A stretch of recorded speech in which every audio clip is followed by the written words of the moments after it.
Soo dee tiré des balles.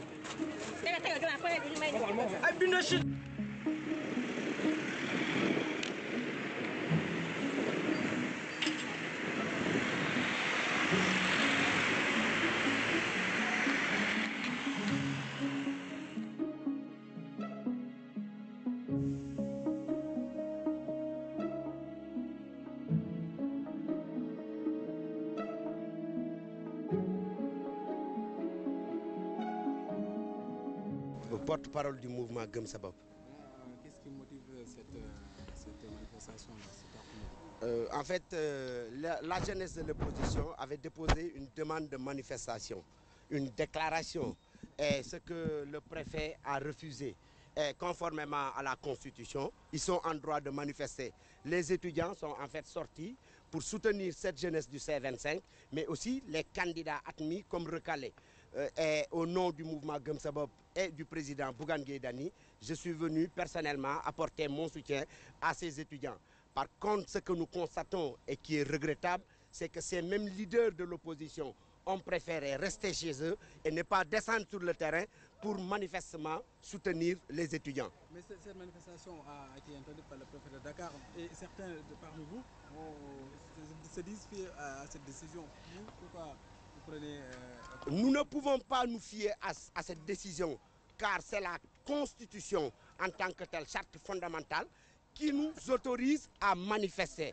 Il faut tout simplement faire une déclaration 3 jours ouvrables avant que cette manifestation puisse avoir lieu. Seulement, lorsqu'on est dans une république et qu'on a un leader républicain, si Macky Sall n'était pas un dictateur, il ne serait pas question de s'inscrire en faux par rapport à cette décision préfectorale que je trouve injuste. Maintenant, on est en face d'un régime dictatorial et la seule voie qu'il nous offre, c'est de se battre. On n'avait pas d'autre choix que d'empiéter et de déchirer cette décision préfectorale et nous l'assumons pleinement. Mais vous êtes en collectif et quand même, si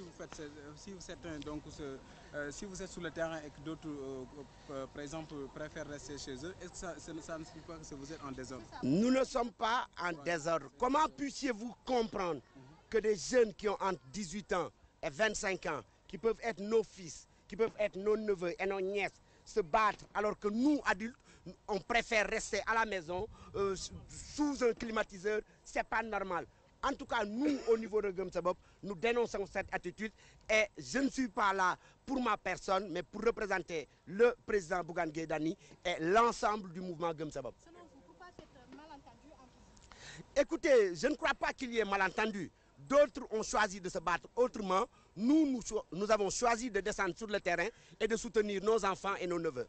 Est-ce que vous continuez de vous battre pour ces gens qui sont restés chez eux? Oui, nous continuerons à se battre pour ces gens-là, car ils font partie intégrante du Sénégal et ils font partie intégrante de l'opposition. Bu nekkoon réew la boo xam ni yoon moo ko tënk kon kenn du ci teg dara mais xam ngeen ni réew la boo xam ni yoon dafa salfaañoo jaay doole nag fépp fu muy doxee ci réew fippu dafay dagan fippu boobu tax moo ñu fi indi tey ci kaddu président Bougane Gueye Dany ak kaddu waa Gëm Sa Bopp pour ñu jàppale suñuy doom suñuy jarbaat étudiants yi nga xam ni ñoo jóg di xeex ak takk der yi tey. moom bokk na ci C25 te ñenn ci ndaw yi ku ci mel ne Bassirou Samb wax nañ ne ñoom si suba dañuy mujj nangu ndogal bu jóge ci préfet bu Ndakaaru yéen ngeen lànk kandaara ñëw fii ndax du ak ñàkk déggoo gu am si. du ñàkk déggoo du lànk ñun kilifa gi ñu doon tax na mënuñoo seetaan suñuy jarbaat mënuñoo seetaan suñuy doom takk der yi di leen boom di leen sànni ay lacrymogène ñu toog suñu kër di seetaan loolu moo tax tey suñu taxawaay am fii ci biir université bi. da ngeen a jàpp ne ñoom dañoo tëdd seen kër yéen ngeen ne ci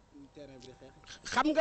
xam nga du caagin sax dañoo tëdd seen kër mais nit ku ne ak li nga mën ak li nga attan ñun Gëm Sa Bopp xamuñu loolu te nous sommes une structure indépendante loolu moo tax tey ñu jël ñun suñu décision personnelle endossé ko de façon responsable ñëw taxaw fii pour jàppale étudiants yi ci xeex bu ñuy xeex.